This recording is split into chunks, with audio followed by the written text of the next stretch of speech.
November 29th, 2019. That's the night I wanted to kill myself.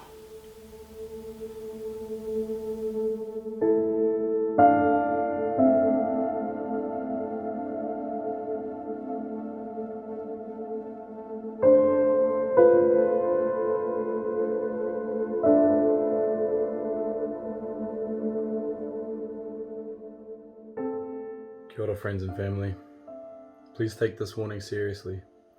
If you are not in a good frame of mind, do not watch this video. It has been difficult to relive these events and record them. It's been tough to record the video, and it's been extremely hard to edit the video. No doubt it will prove to be difficult to watch the video. But if it can give someone some hope that things will get better, no matter how bad your situation, then it'll be worth it. Suicide is an uncomfortable topic, and that's exactly why it needs to be talked about. I am very descriptive and very specific on my experiences throughout this video.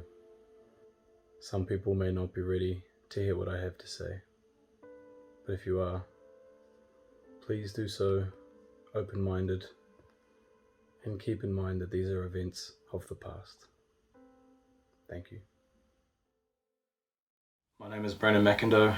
I'm 23 years old and I have struggled with my mental health. Current date today is the 31st of October 2021, and a couple of years ago I reached an extremely low point in my life. Well, I guess I'll start from the beginning. I believe we are all a product of our upbringing, our parents, our friends and family, the environment we grow up in, and the situations we deal with as children. I was born and raised in Te Awamutu, New Zealand. My mother and father split when I was 2. I've always had a positive relationship with my mother and father. Mum never kept me from Dad, and Dad always made sure I knew that he was there and that he loves me. But I grew up with my mother in Te Awamutu and her partner Ben, my stepdad. The time that I'd get to spend with my father was usually holidays, a couple of weeks at a time, because he lived in Australia. That had positives and negatives, obviously. I got to see the world at a young age, but I didn't get to see my father very much. It was hard seeing Mum with Ben. For the longest time I held on to this fantasy that Mum and Dad were going to get back together. Funny enough, neither of them gave me indication that that was ever going to happen, but I still hoped that it would. As a young kid growing up, my idea of love and lasting relationships come from the movies. There's always a happy ever after, and my happy ever after was that they'd get back together. So growing up with Ben there as a father figure was nice. As a child, I thought it was nice to have someone around, but you know, that's not going to last forever. Eventually Mum and Dad are going to get back together. Obviously that never happened, and the frustration around that may have triggered something, I don't know. The same is true with Linda, my father's partner. He introduced me to her, and initially I was shocked because it didn't go with my plan. And so you can see right from the start I was concerning myself with very mature problems. It definitely hurt to ever have to say goodbye to either one of them. I remember always being at the airport with Mum and then not wanting to go. Not because I didn't want to see Dad, but because I just didn't want to leave Mum. I get over there and I'm all happy to see Dad, and I'm with him for 2 weeks, and I know how weeks work, and I'm counting down the days, and the last 3-4 days at Dad's I start getting real sad, real depressed, because I have to say goodbye to Dad, and it's not that I don't want to see Mum, it's because I just don't want to say goodbye to Dad. And I always discussed it with Dad that I would move over one day, that I would come live with him. I know he always wanted me to, and it used to break me because I'd usually see him in December, and then January sometime I'd come back to New Zealand. And before I left Australia I was telling him, yeah, I'm going to go home, I'm going to tell Mum that I'm going to move over here because I want to live over here with you. And then I'd get home and I wouldn't know how to tell mum, and then I'd, start seeing my friends again, and then school would start and we'd get back into a rhythm of things, and then I'd have to break Dad's heart every single time and call him up and say, sorry, I'm not coming, maybe next year. And that always killed me, and I've apologised to him for it, but I still regret never giving him the opportunity to raise me, never giving him the opportunity to see me grow up, to see me play sports and stuff like that as a young kid. I still to this day regret that, and it's not really something that I should hold on to, but I do. But living with Mum, she did what she could. She did everything she could, her and Ben and Dad. Economically, I wouldn't say we're a lower class, but we're a more middle class. We weren't anything more than that. I remember growing up having to watch Mum and Ben borrow money off friends and relatives and be stressed out about paying that back. And in my family, both Mum and Dad's side, there was no real big earners. I obviously don't have any millionaires in the family or anyone that I know of that could have helped educate and make things easier for the family. There was sort of a go-between every now and again with Mum and Dad around child support money. Like I said, it wasn't really my concern or anything that I should have been concerned about as a young kid, but there was a bit of go-between between Mum and Dad through me. Basically just the child support that Dad was sending over, in his eyes it wasn't benefiting me, it wasn't getting spent on me, which at times it was. At times I was lucky enough to say if I was playing basketball I'd get some new basketball boots rather than second-hand ones. But I never went without. I give that to Mum. I never went without the things I needed. Looking back at it now, I'm glad Mum didn't go and buy me new toys and shit, and instead that money made sure that we had food on the table for the whole family, and my brothers living with us as well. I have 3 brothers and 2 sisters, but to be more specific, I have 3 half brothers and 2 stepsisters. None of us are fully related, none of us share the same pair of parents, but we all love each other like we do, which is awesome. But yeah, growing up, we never went without. Mum and Ben made sure that we were fed, had a roof over our head, had warm clothes. We had everything we needed, but we definitely weren't well off.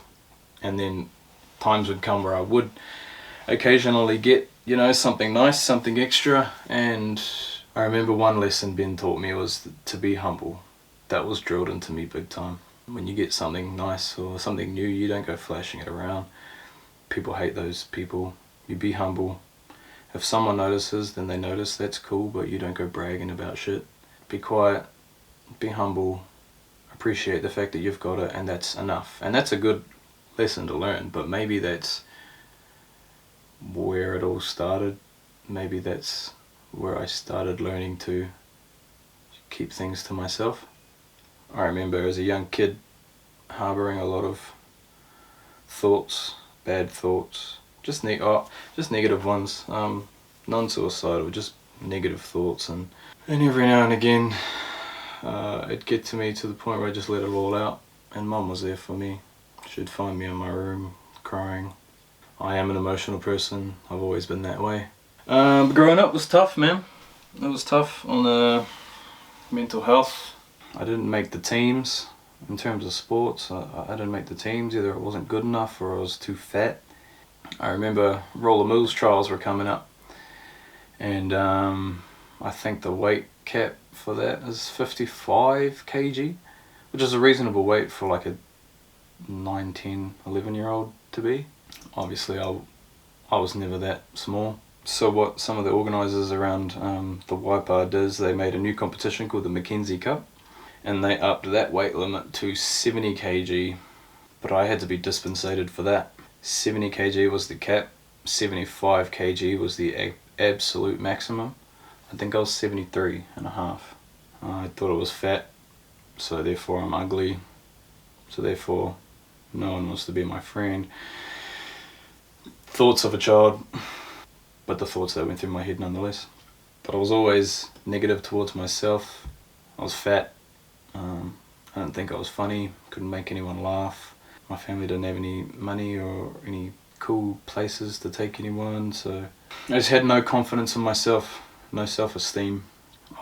I wasn't worth much in my own eyes, so why would I be worth anything in anyone else's?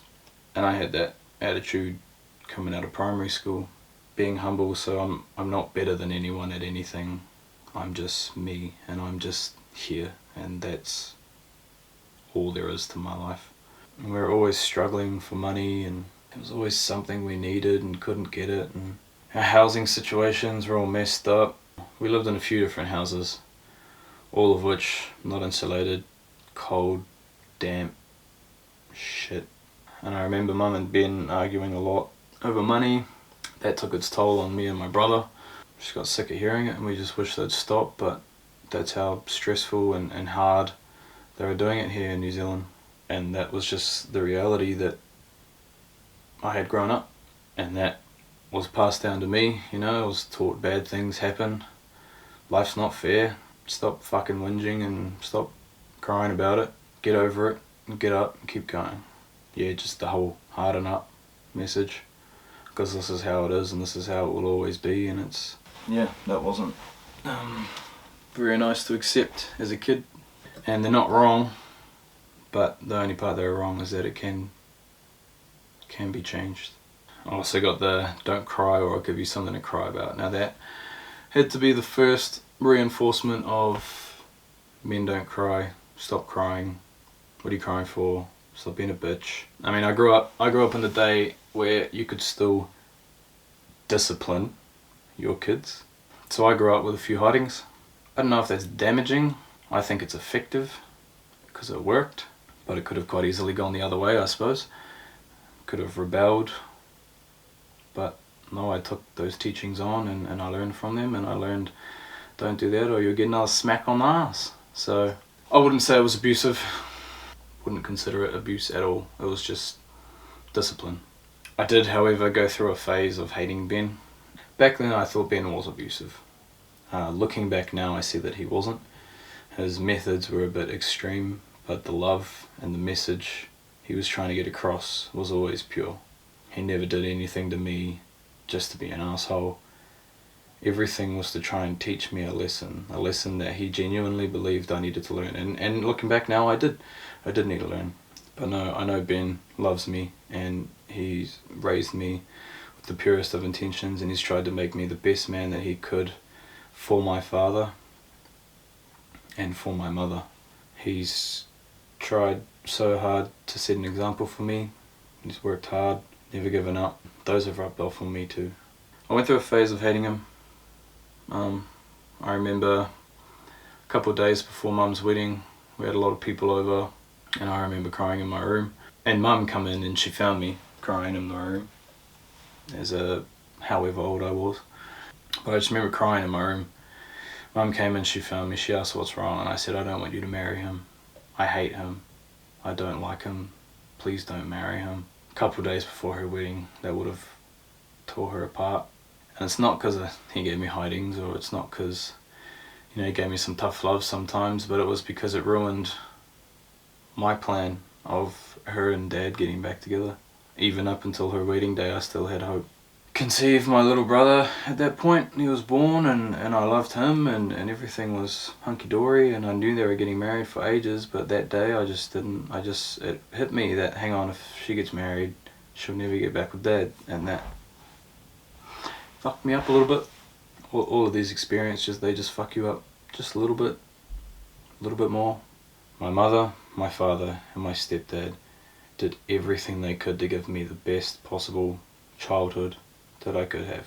They couldn't do everything that they wanted to, but they definitely gave it their all, and I am forever indebted to them. The girl troubles, they continued in high school. For some reason, getting a girlfriend and finding love has always been important to me. Don't know why, but yeah, talking to girls always ruined me. It's never the ladies' man I'd hoped I'd be. That bled on into college, because I was still fat, still had no self-esteem, still had no confidence. But don't get me wrong, college wasn't all bad. I excelled at my schoolwork. I was starting to get pretty good at sports.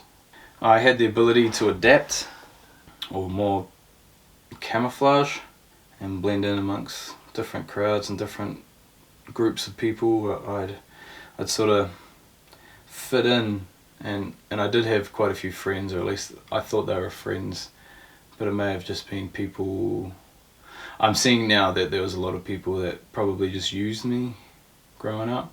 I had a lot of friends, but I was probably lonelier than ever because people were only really friends with me because I was willing to be whatever they needed me to be. I have a knack for putting aside what I want and just being whoever you want me to be. But I wouldn't say college was all that bad. I never really understood suicide.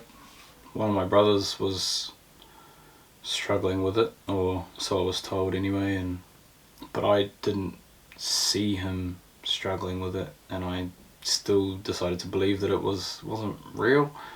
It's just some once we're warriors shit you see in the movies, you know. It wasn't present, like I hadn't lost anyone or seen someone attempt suicide, and until that sort of happens you sort of don't believe it's a thing, until I lost a friend.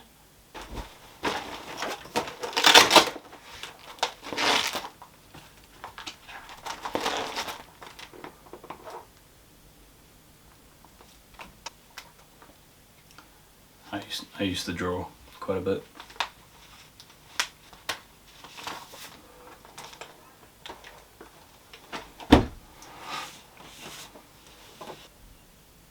Haven't seen this in a while.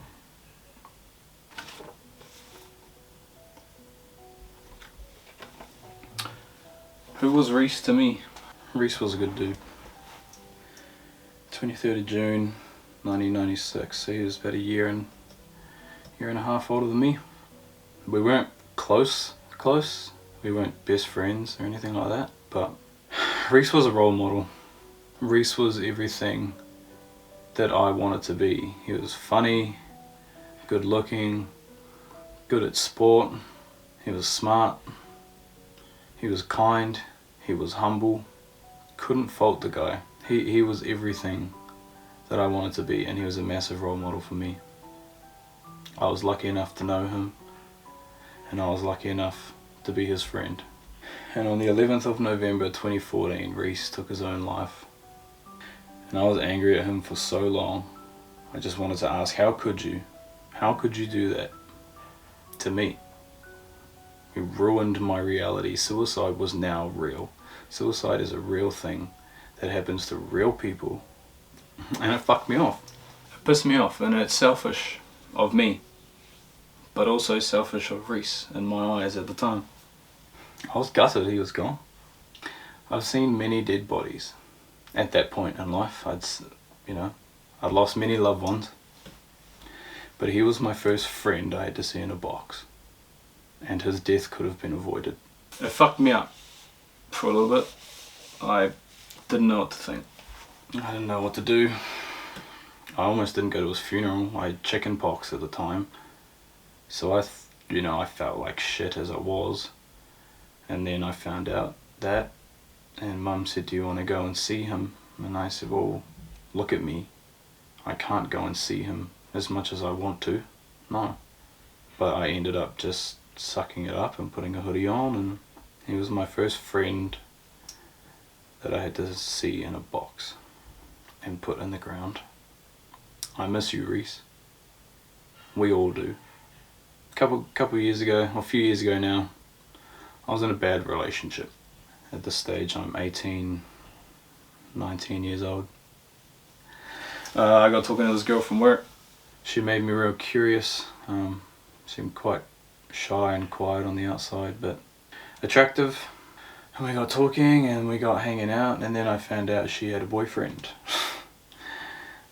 Oh fuck, here we go again. So I stuck around. Eventually they split. We took it easy at first, and then we were a thing, and then we were a couple. The red flags were there from the start, but I think where I was at that point in my life, I was quite lonely.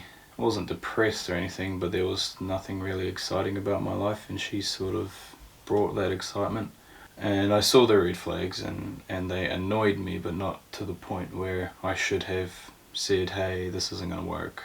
So I kind of knew way back then. Like, she'd come in the house and she wouldn't greet my family who was sitting in the lounge.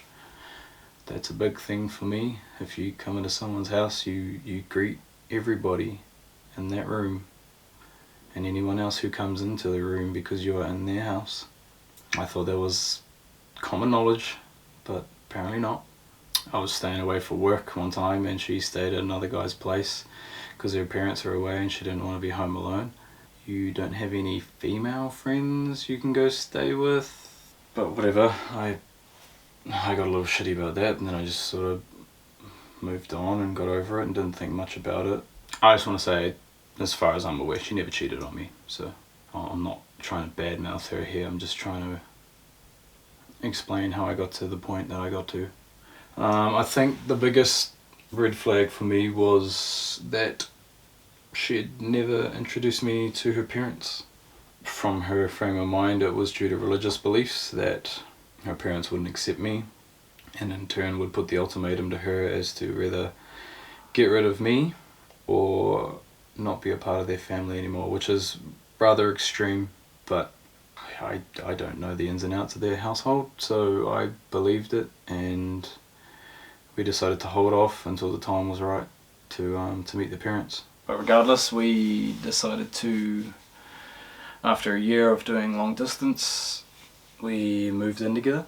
Oh yeah, because early on in the relationship she moved to the Bay of Plenty, so we were doing a long distance relationship for about a further 10, 11 months, and so we found a place in Hamilton, and she got herself a job in Hamilton and I kept my job in TA, and we moved in together, which was kind of traumatic in itself because I actually lived in that house for about 2 weeks before she moved in. But in order for her to move in, I had to move out. I had to put all of my stuff in the shed that belonged to the people that lived above us to make it appear as though that unit was empty. She told her parents that she was going to go live there by herself. How she swindled that, I don't know. That couch that was in that unit was mine, and the rest of my shit was in that shed just up the stairs, which was messed up. But we were just avoiding the whole meeting the parents and getting banished from the family act, which is quite cowardice on my behalf to allow that to go on, but it did. And as you can imagine, it's pretty traumatic, but we lived our life in secret. I thought removing the long distance would cure all the problems in the relationship, but things only got worse. In my opinion, she became sort of needy. She didn't know anyone in Hamilton, she didn't have any real good friends, and by default that meant that I had to give up my time to be all of that for her. Anytime I wanted to stay late at work and have a beer before I come home, that was a problem.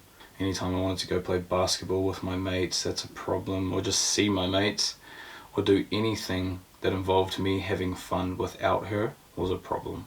That pissed me off.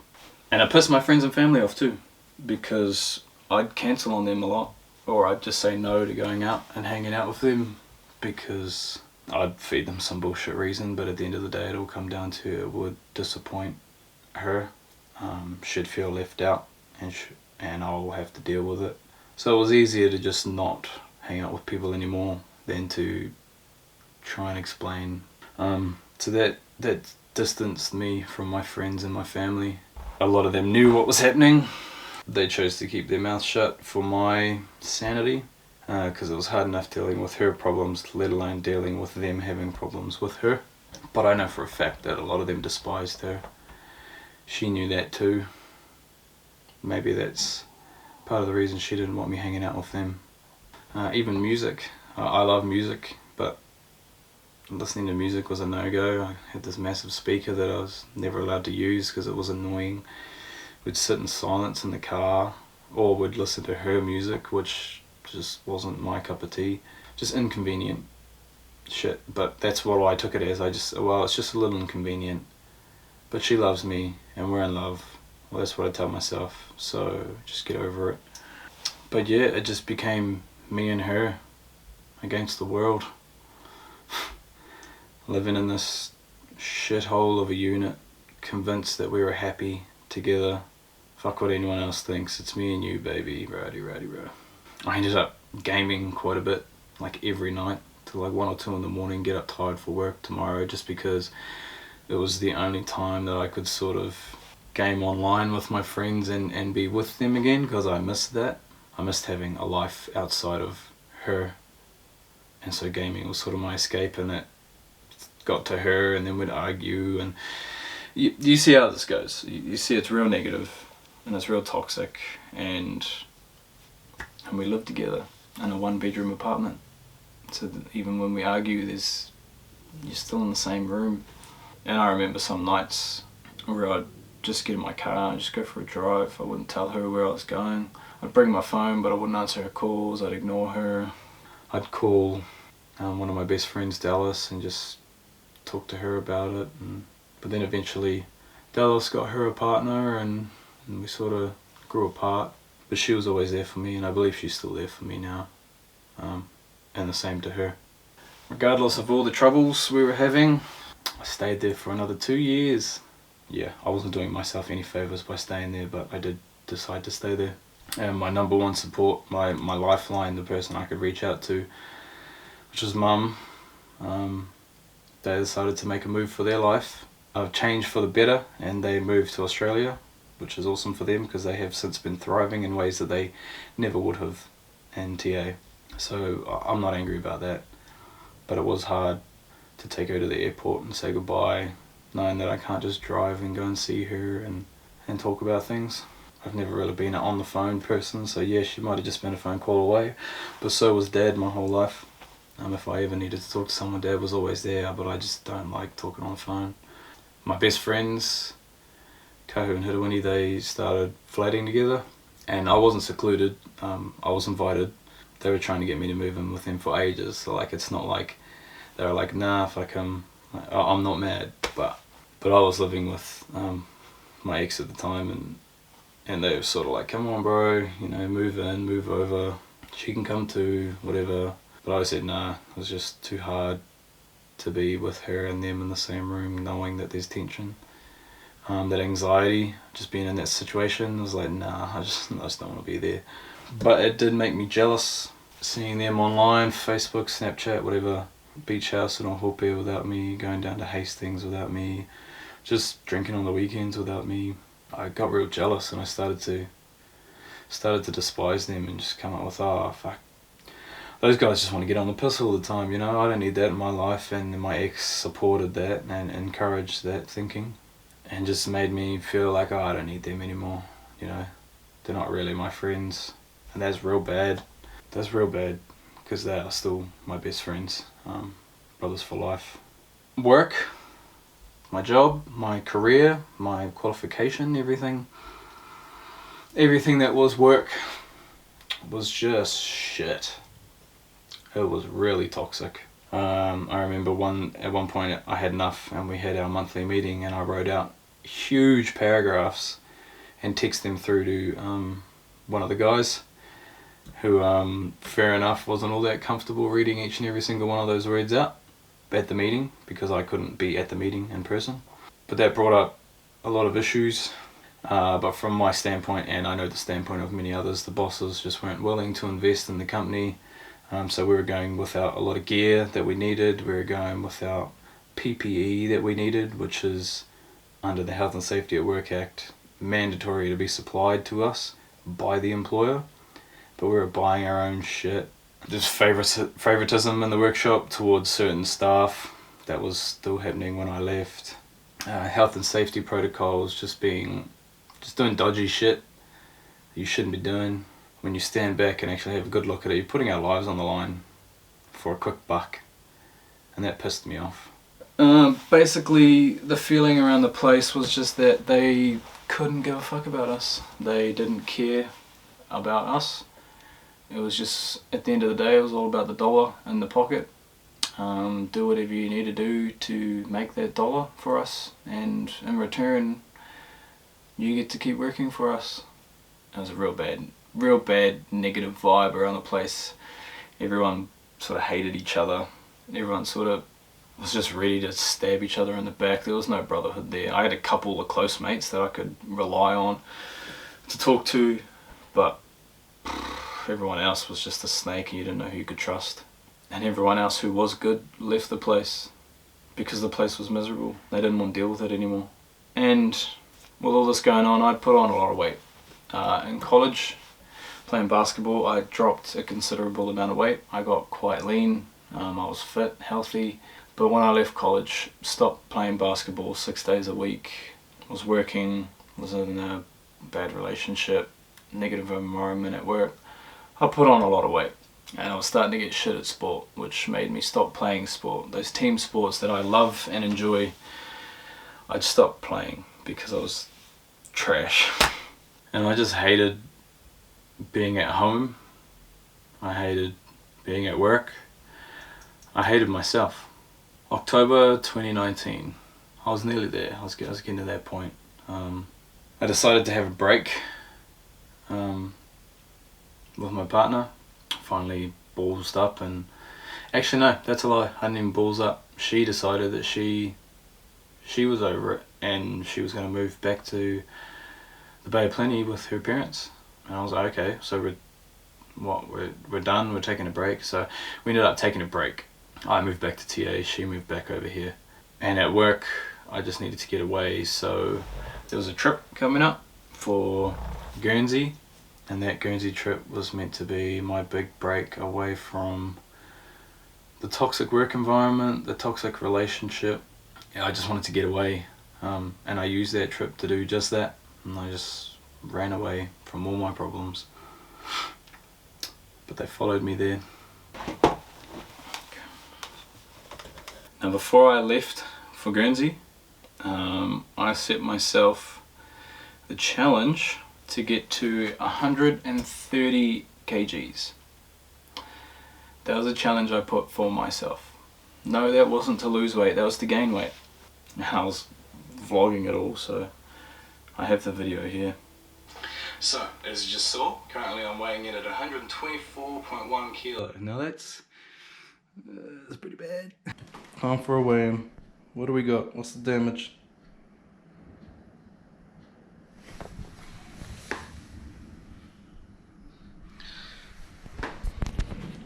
So there it is, 124.1 kilo.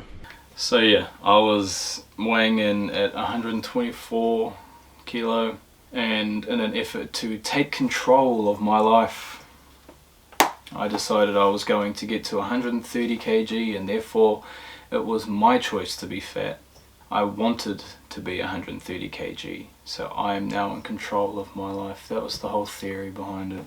And then once I hit 130 kgs, I'll come home and I'll just lose it all, because it's that easy. And the Guernsey trip just made sense for that to be the time that I try and gain all this weight, because I'm just going to go to Guernsey, I'm going to do the work that I have to. The boss is shouting all the food and alcohol, so I can just eat whatever I want, and I can get pissed every night and drink beers and have a good time, you know, and just that'll be the break that I need. And in the process I will complete my challenge of getting to 130 kgs. This is the fucked up mentality that was starting to rule my mind, that was somehow a good idea, and that by doing that I would then be in control of my life, because I'd just lost control in the last few years. So you know what, I'm going to take control, I'm going to take it all back. I'm going to do this for me, I'm going to have a good time, and I'm going to come back and I'm going to lose it all for me, because I can do it, and everything's going to be hunky-dory at the end. But no, I got to Guernsey and was missing my mother terribly. There was a lot of unresolved problems that I wanted to talk to her about, but I couldn't.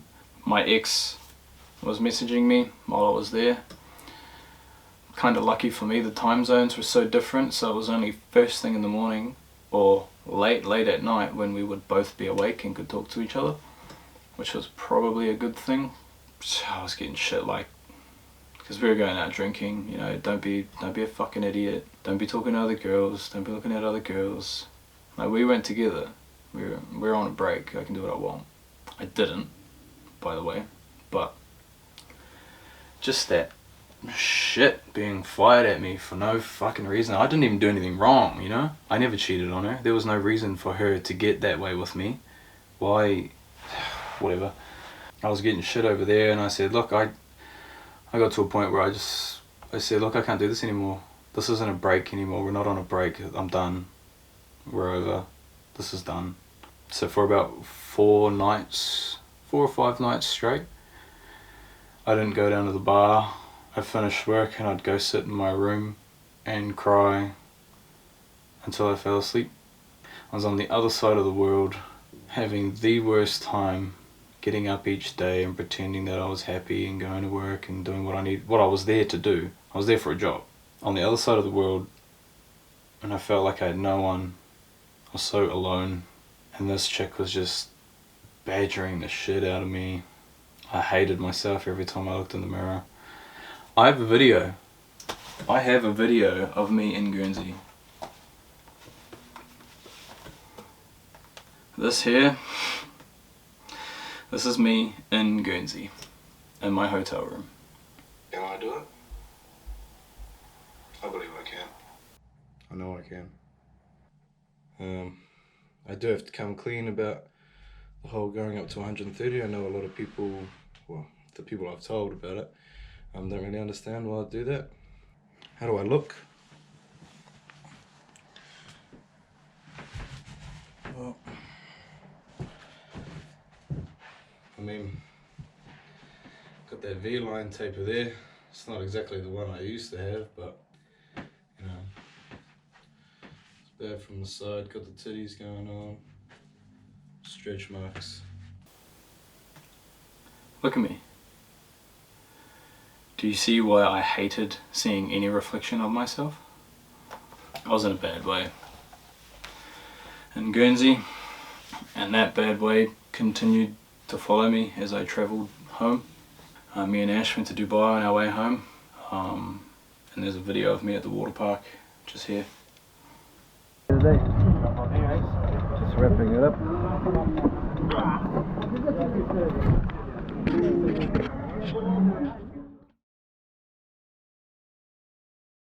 That photo is me at the massive water park in Dubai. There's literally the Burj Al Arab, a 7-star hotel in the background. Fucking hell. And in this photo I've managed to convince myself that the way I look is fine because I chose to look that way. And the transformation continues. I got home after doing all that travelling and eating and having fun, having a good time, and Hoop Nations was on. It was Labour weekend. Hoop Nations 2019. I still wasn't at 130, so what do? Confide, just touching base again. We're here at Tauranga at Hoop Nations. Got home a couple of days ago, had a weigh-in. It was 128, not quite at the goal, so smashing this pizza back. I'm gonna put on that last 2 kilo.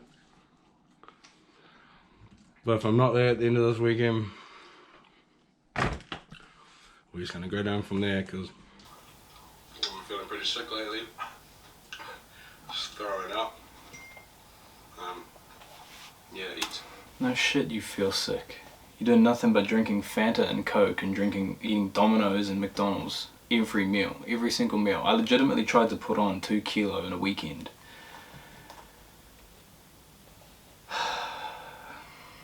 yeah, eat too much and just get mad heartburn, headaches, throw up. So yeah, I'll try and put the last 2 kilo on this weekend, and then let's get to work. Sure.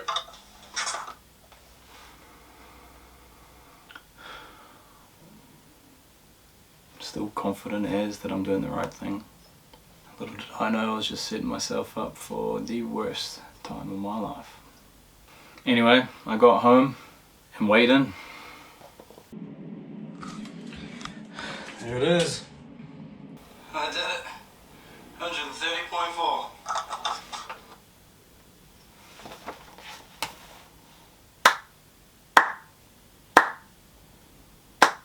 Wow. I don't know, these videos kind of piss me off. Mainly because I know what was to come, but...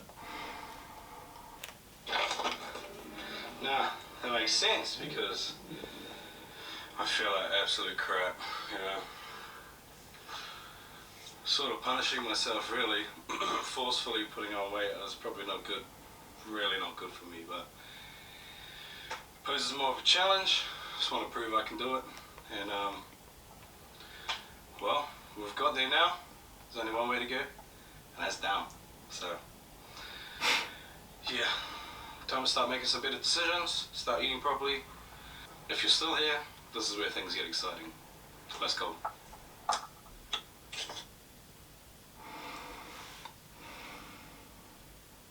Sad. In terms of my transformation, my challenge that I set for myself, obviously I didn't complete it. Well, actually there's no time frame, so I guess I kind of did complete it. For a while there, things were going pretty good. I was going to the gym consistently. I started playing indoor netball. Yeah, indoor netball and gymming. But that was only one of my problems that was starting to ease off. That was only one of the bad toxic environments that I was in that was starting to get better. But I was still back and forth with my ex.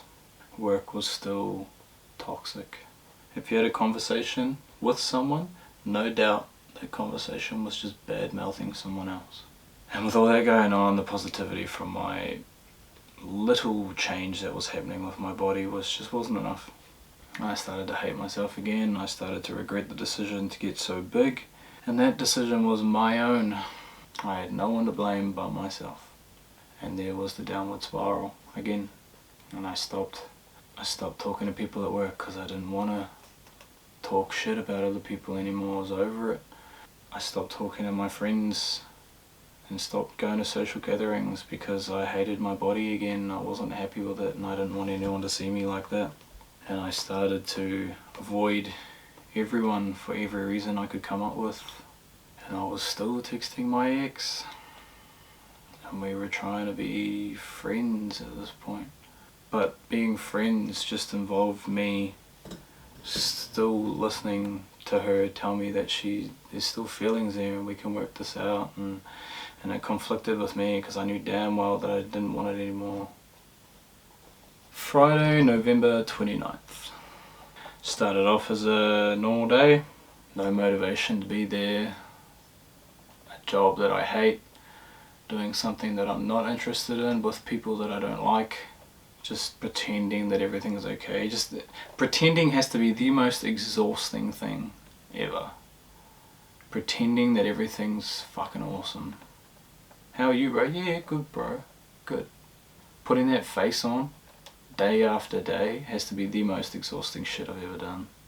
Another day receiving texts from a girl that I'm not interested in, but feeling like I have to entertain her because she has no one else, which is not my fault, but I felt like it was my duty to be there for her because I'd rather her have at least me than be alone. And that was just emotionally draining.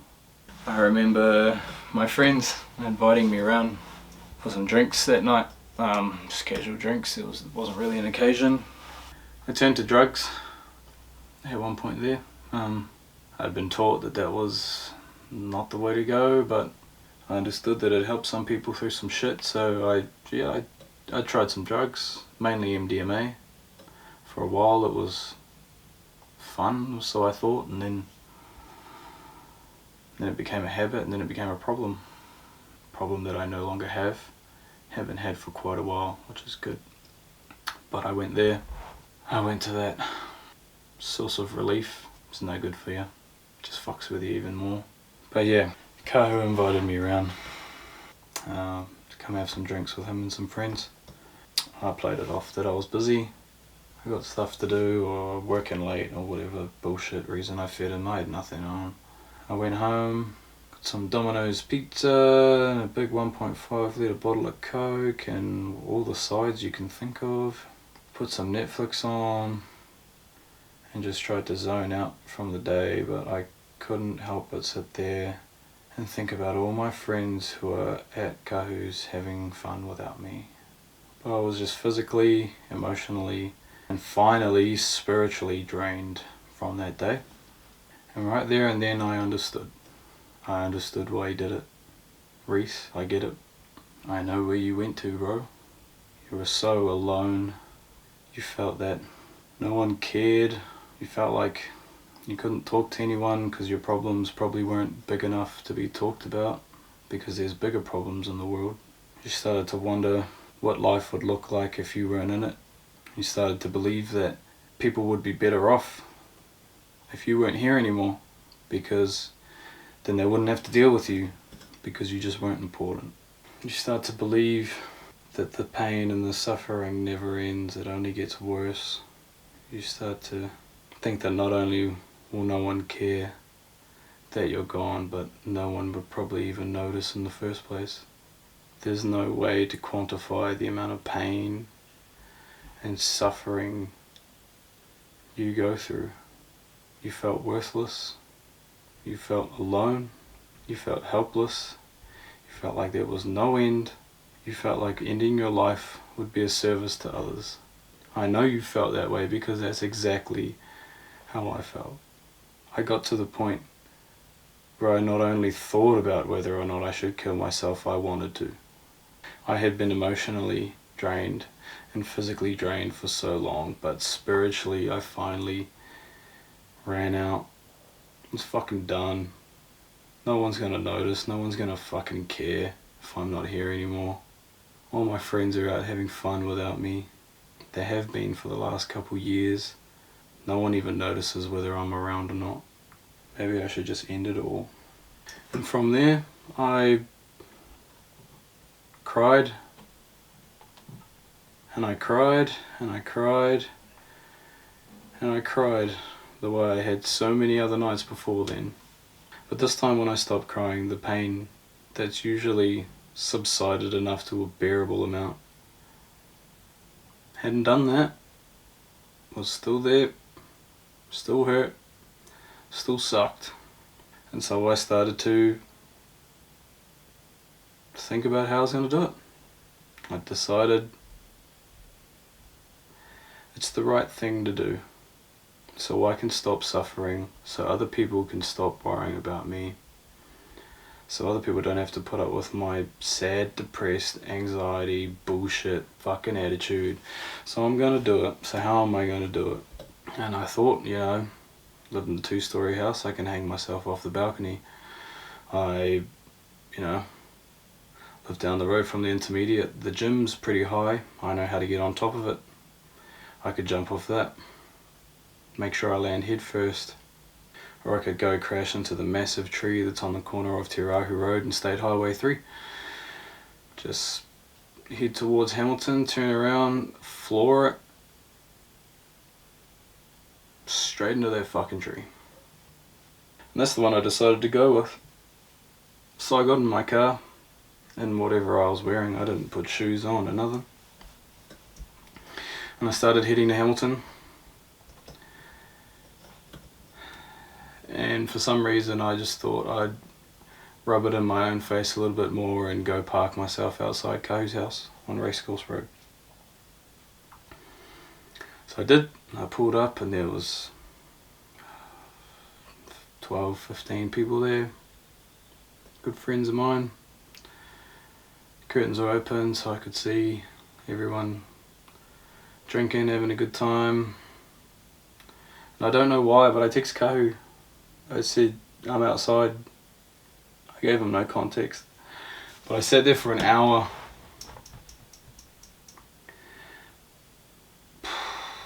What for? I can't tell you. I don't know. I sat there for an hour.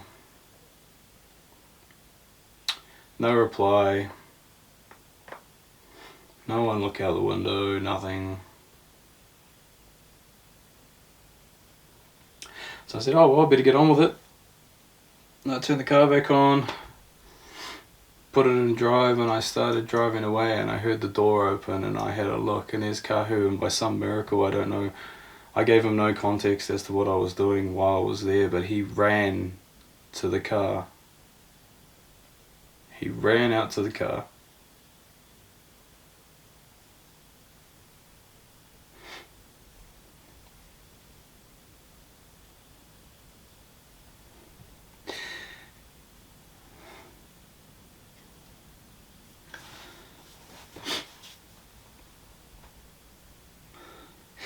And in that moment, he probably saved my life.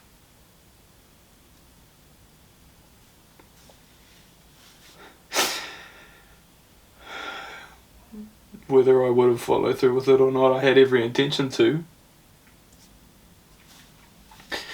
But whether I would have done it or not, I don't know. He didn't reply to me, he just opened the door and he ran out to the road. And he stopped me. Then he got in the car. And he asked, what's up? And I said, oh, nothing, man, I'm all good. Why? He said, what are you doing? He said, come in, come have a drink. I said, no, I'm good. I don't want to be in there. No, I'm good. I'm just going to go, bro. You go, have a good night. You're all good. And he said, nah, I'm not going anywhere.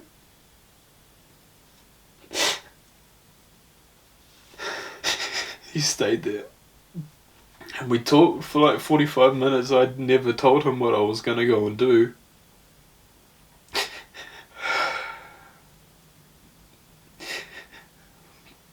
I hadn't really thought about it until now. So I haven't even spoken to him about it, but Kahu, bro, you may have saved my life, bro.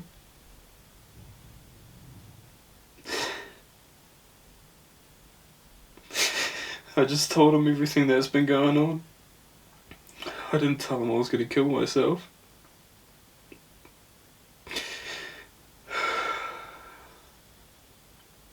And he sat with me for 45, 50 minutes.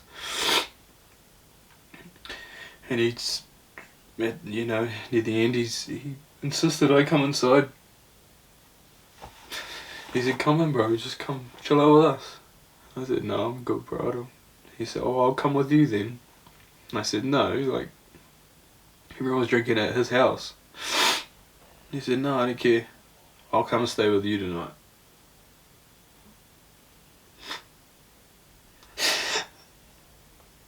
Thank you, bro.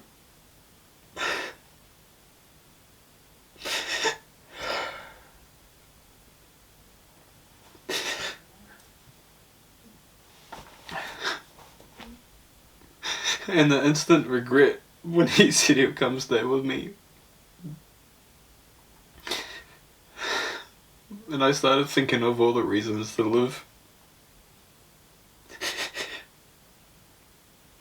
And I started to believe it might get better. That there were things that I was going to miss out on.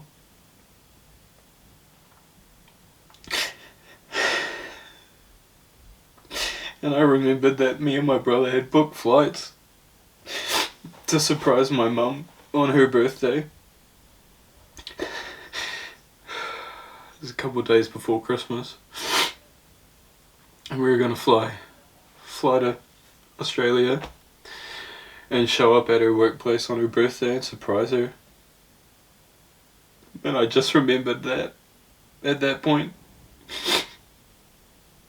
And that gave me another reason to live.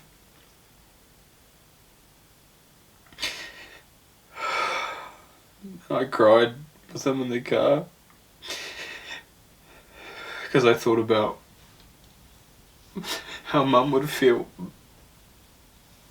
if she found out that we were going to come surprise her on her birthday, but instead she's got to come put me in the ground.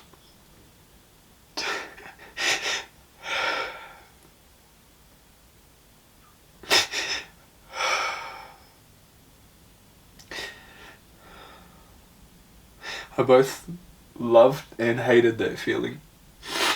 Because right there, I realised how much pain I was going to put everyone through. And how selfish I was being, and I hated that. But at the same time, I had just decided that I wanted to live.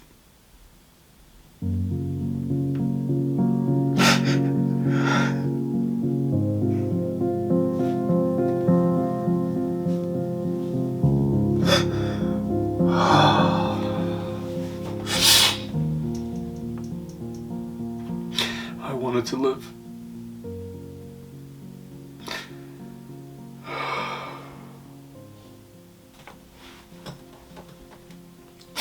I'm so sorry you had to go through that, my bro.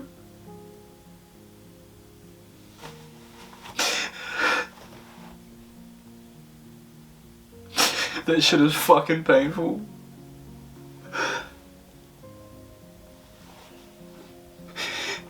I'm sorry you didn't win that fight.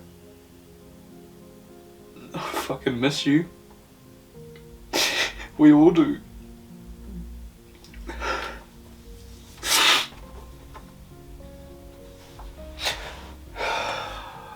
The battle is hard. It's really hard. And I nearly lost. As you can see, so many things led up to that point. So many things may surprise you. So many things people are dealing with and you don't realise. I don't want anyone else to have to feel that pain. To get to that point. Like, pain is necessary for growth, but that nearly killed me. It's crazy. There's so much pain and suffering. Well, it wasn't cured, but all I had to do was tell someone what was going on. That's all I had to do. I avoided everyone for so long. I didn't talk to my workmates. I didn't talk to anyone in my family. Mainly because they live overseas and I don't want to talk about it on the phone. I lived with my brother at the time, but I didn't even want to talk to him about it. In fact, we had 8 flatmates. And I just remember if I could hear that someone was in the kitchen, I wouldn't go in the kitchen. I remember at one point I just really wanted a drink of water. But there was people in the kitchen, so I waited at the bottom of the stairs in my room for probably half an hour, 40 minutes, until I couldn't hear any footsteps. So I could go get me some water. My life has gotten so much better since that point. I actually found a video of me 2 days after that night.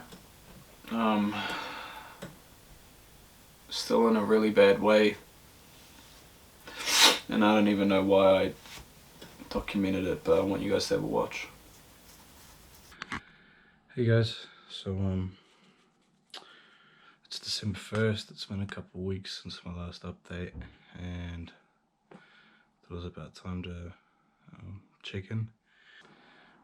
I am only human, and this is a real life transformation, but you know, other than me working on myself, I've got a lot of other things going on at the moment.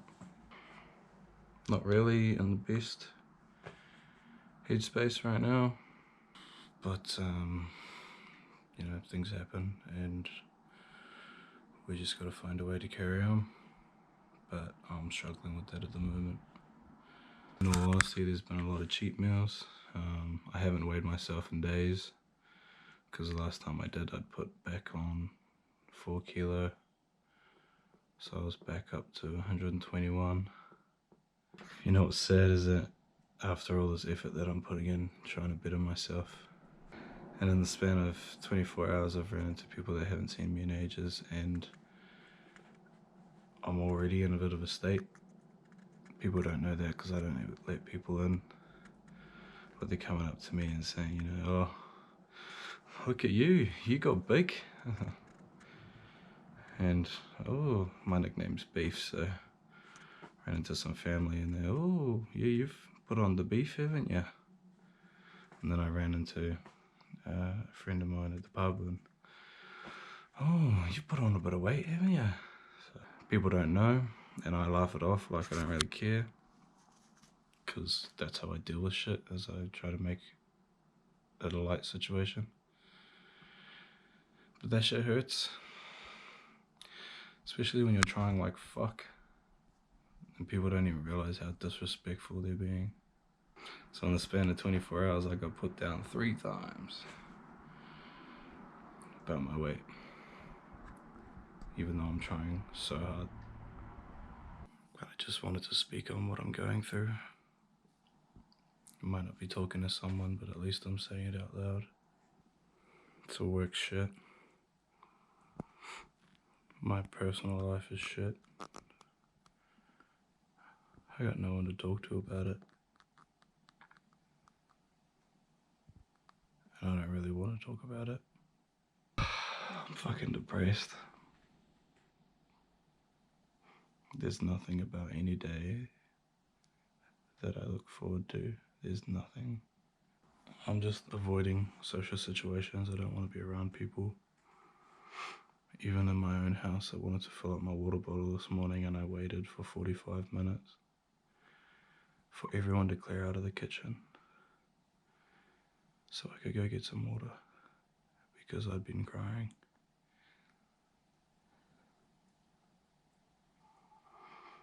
I didn't want anyone to ask me what was wrong. I don't want people to think that I'm suffering. I don't want to let people in. I don't want people to know that I'm hurting, because it makes me look weak. I hate myself. The things that I do to the people that I love. Anyone who ever cared about me, I push them away. Because I'm a waste of time, a waste of space.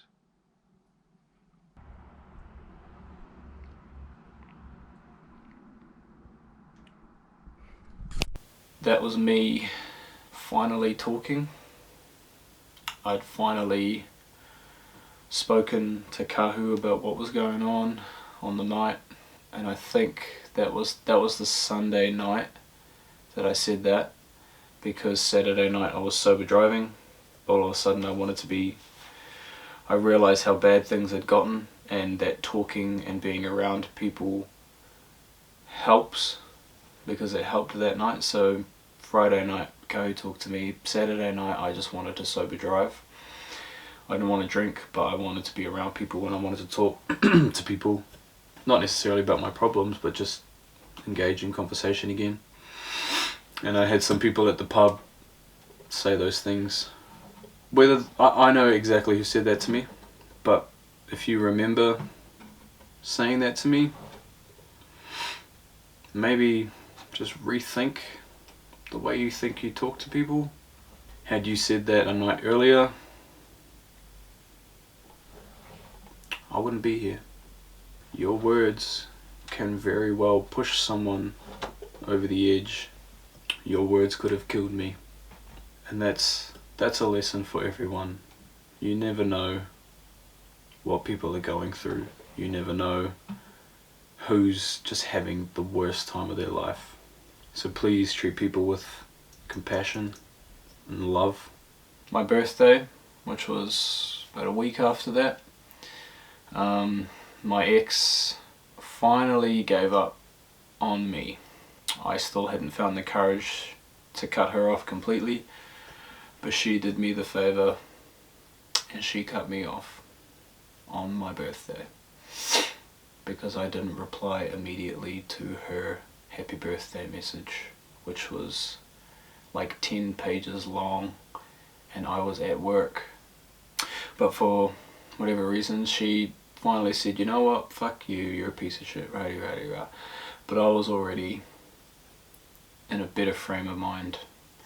And the relief that came from that message, the whole, you know what, you don't treat me with respect, you don't reply to my messages, rah, we're done, don't talk to me. That gave me so much relief. And I'm not saying go get rid of your missus, that'll fix all your problems. No. For me, I knew that was a toxic part of my life, but one that I couldn't find the balls to remove myself from. And she did it for me, and that helped a lot. And at the same time, my current partner started following me on Instagram again.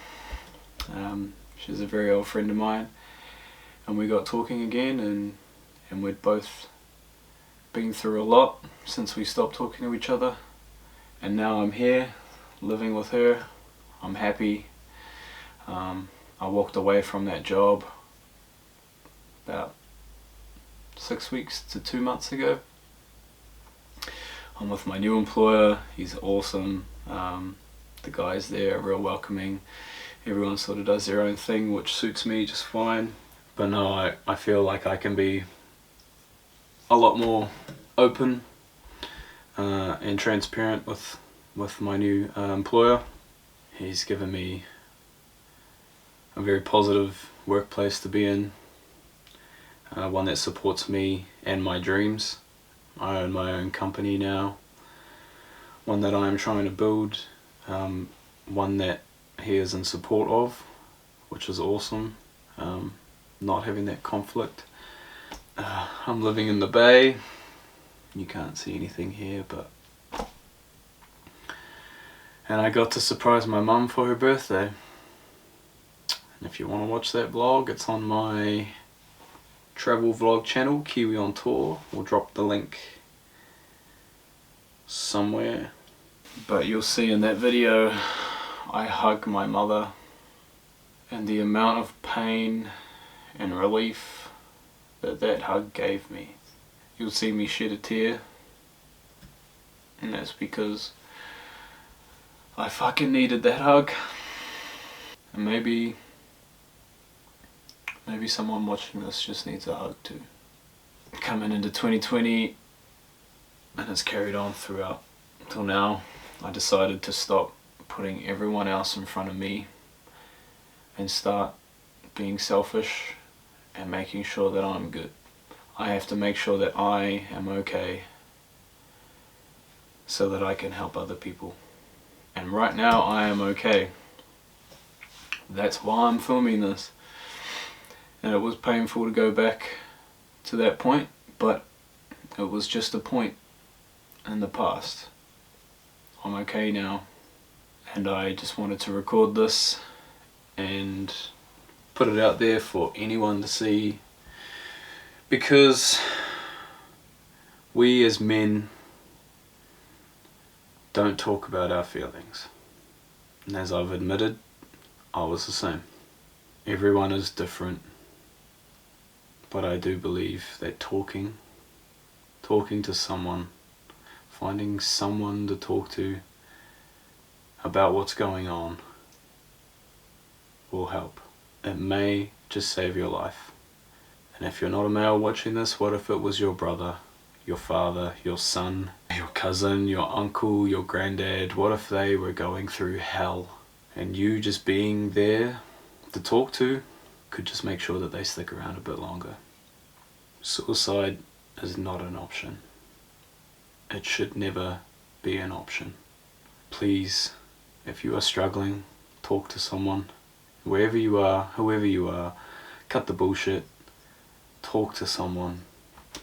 Let's take off the suit of armor and stop trying to be so hard. Stop trying to be so manly. And realize that we're only human. We have feelings. We feel pain.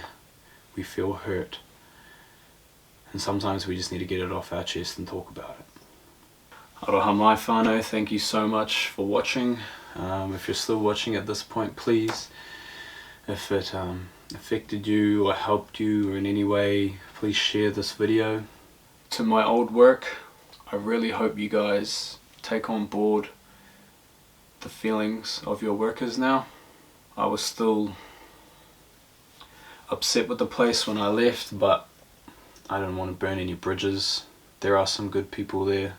They do some good work. It's really not the most horrible place to work, but our mental health needs to be taken into account. The things that we consider important need to be important to you too. To my ex, I hold no grudges. I'm not mad. I actually wish you all the best. If for some reason you end up watching this, I apologize for not breaking it off earlier.